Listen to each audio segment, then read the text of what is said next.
This one looks so,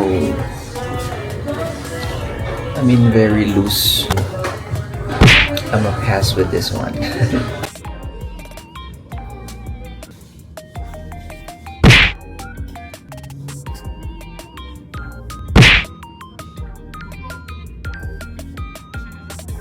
The fit is good on me. However, I don't like the color. I like this one better. So I'm gonna go with this one. And these three are a no for me. Including this, I think. But yeah, ano ba? Kukunin ko ba ito o hindi? What do you think, guys? For me, the color is a bit off. It could even better kung black siya. No? So, yeah, I'll think of it first. This one is good too. I like this one. However, this is already size small, but it's still big for me.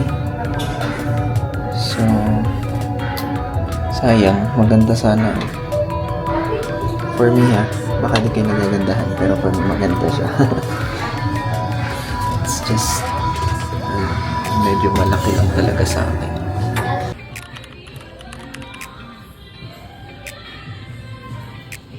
Now I'm here at another store, and I got these goods from their women's section kasi nakita ko yan sa TikTok. And I think okay din sa akin yun kasi maliit ako. Yes. So baka bagay or baka okay siya sa akin. So, I'll try them on. What?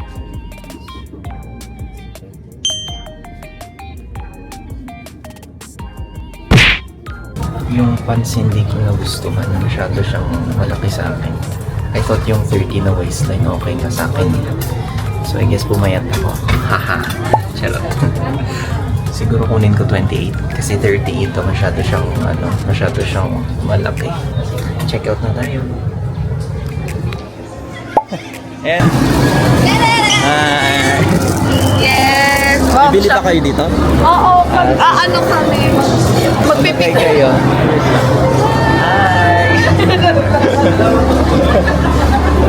Sige, thank you. Binigay niya lang sa akin siya sa lubong niya. Bye-bye! Sige, bye-bye. Ingat.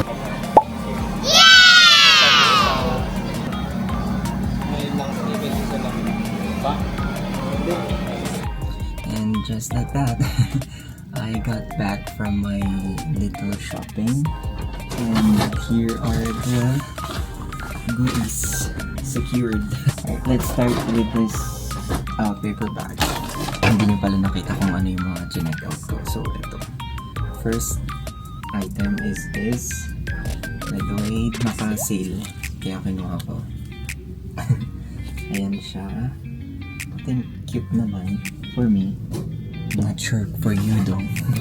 Tapos, out of 6 items siguro kanina na kinuha ko. Na sinukat ko dun sa may fitting room. Ito lang yung nagustuhan ko.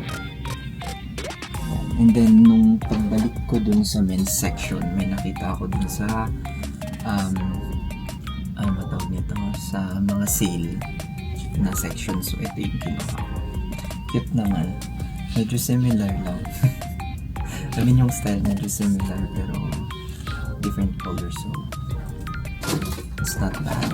So, dalawa lang yung nakuha ko dito sa H&M. And then, second bag is from Uniqlo. Pero sa women's section ito. Ito yung kinuha ko dun sa mga pants nila. Kasi, actually, ito, nakuha ko yung recommendation sa TikTok. May nakita ko isang TikToker na guy. Tapos shinare niya dun na dun pala siya sa women's section kumukuha ng mga outfit niya. So, why not? Okay din naman. Ayan siya. Okay naman yung fit sa kanya. So, baka okay din sa akin. By the way, hindi ko pala ito nasukat. Itong ano na to. Kasi yung kinuha kong una is 30 inches na waistline. Nag-fitting room ako. Sobrang luwag.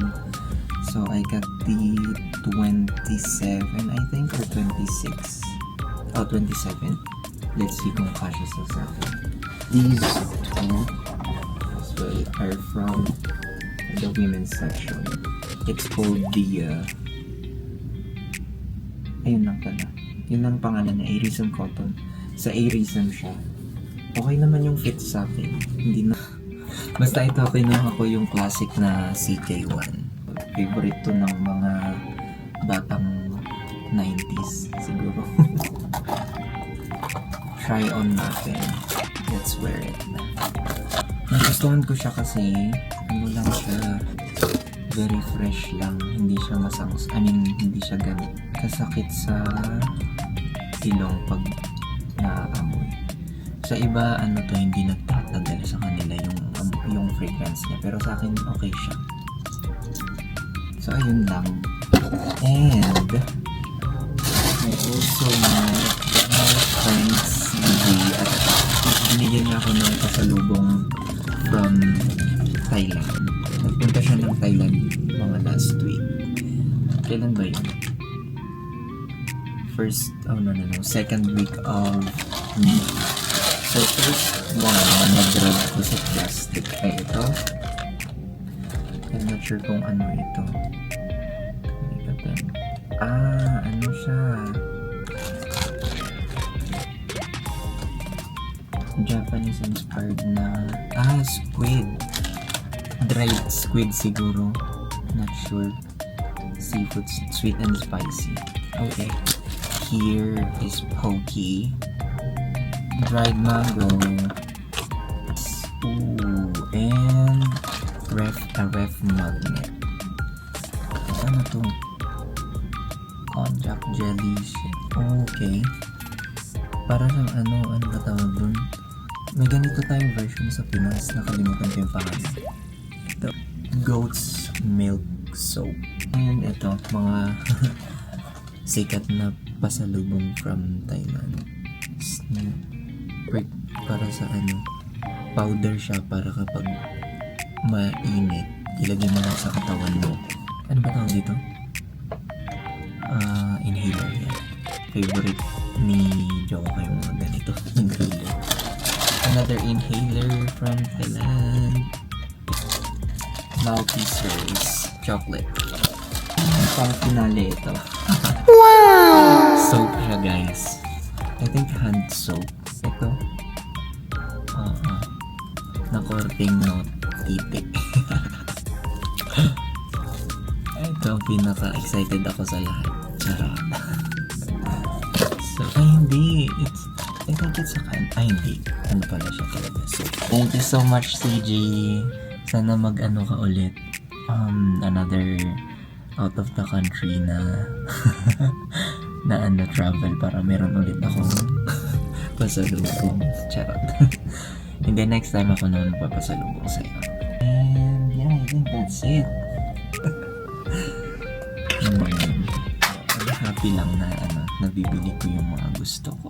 So, if you're not happy seeing these type of vlog, you may now exit and huwag nang manood, baka maging negative pa tayo. That's it. Thank you so much. And I also got these freebies. Dalawang siya, parang tester ng Bulgaria. Yes, oo nga, Bulgaria. Anong scent? Dalawa siya na 1.5 ml. Tingnan na, amoyin ko kung mabango. I think ito rin yung ano ba? Hindi pala. Akala ko ito yung wait lang. Same ba sila? Yeah. Same scent lang.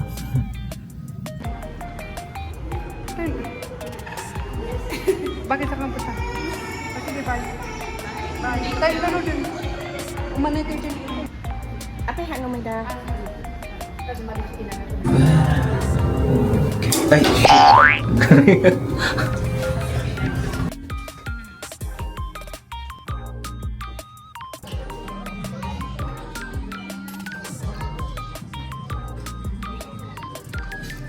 Anong view dyan? Si Bebe pala yung view. Hello.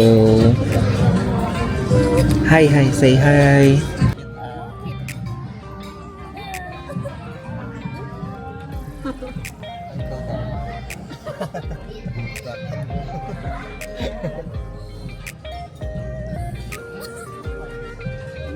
Wait, wait.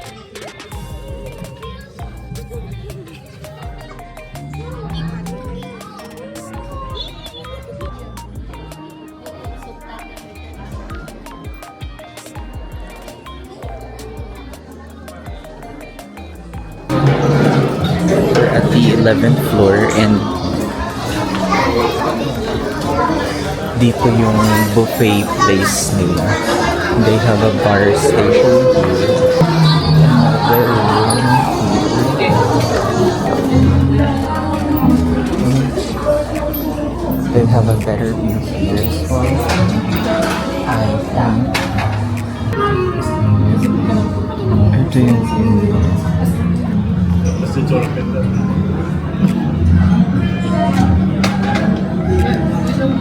Ang cute nung details ng taas, ng ceiling nila. Pati yung chandelier dun. Malaki siya sa personal, hindi maliit nga lang siya dito sa camera.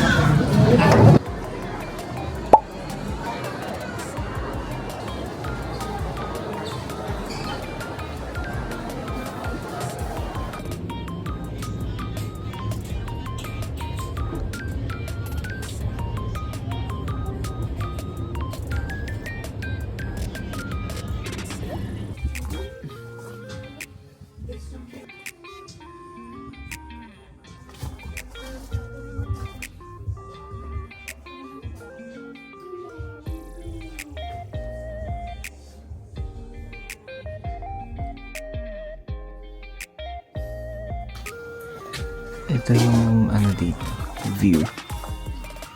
Oh, here. Yan ako. Itong strawberry plantation ata to.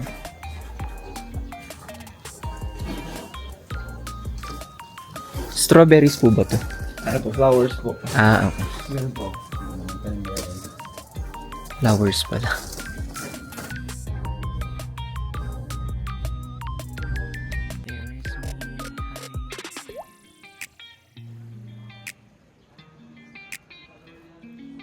This is my view from here.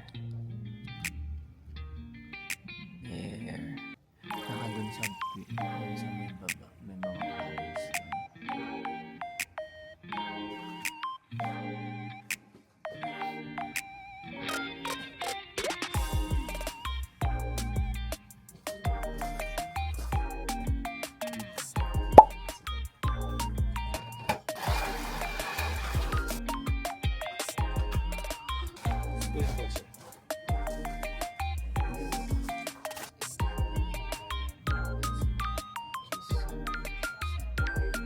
Matagal ka dito, matagal.